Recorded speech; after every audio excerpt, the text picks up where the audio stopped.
Radical.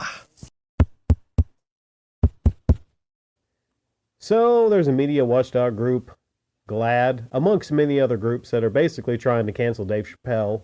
Good luck with that.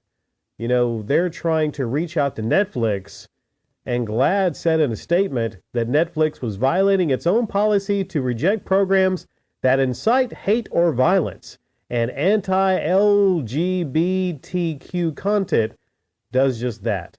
GLAD said Netflix management needs to listen to LGBTQ employees, industry leaders, and audiences and commit to living up to their own standards. Right. Okay.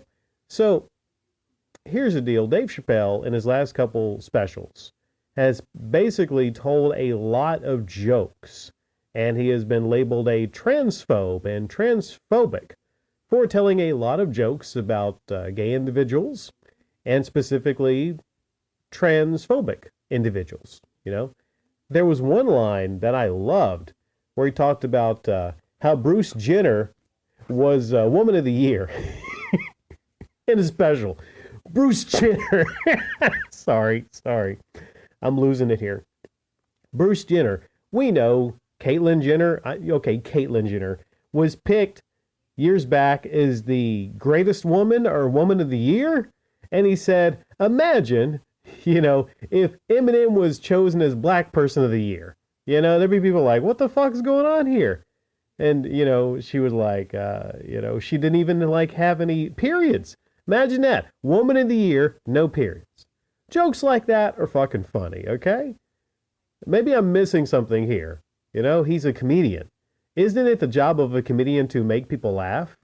And, I guess you could tell jokes that have nothing to do with, the LGBT community, but it's just still so funny. It's still so funny. Like a guy that wants to be seen as a female, and things like the WNBA. He had a joke about LeBron James is entering the WNBA and he's going to score 840 points every single game. See, that's a funny joke. But you know what? There's a lot of people that somehow thinks jokes like that incite hate or violence. Really, hate or violence? I don't see a single thing in any special from Dave Chappelle that would incite hate or violence. He tells jokes. He's a comedian, okay? And I think it's kind of crazy. I think it's kind of crazy when you have all these communities when they actually choose to go after and try to cancel someone like Dave Chappelle, who's basically just going to, make the most out of it and talk about how there's all these groups that want to cancel him. It's like you're just, feeding into the comedy specials.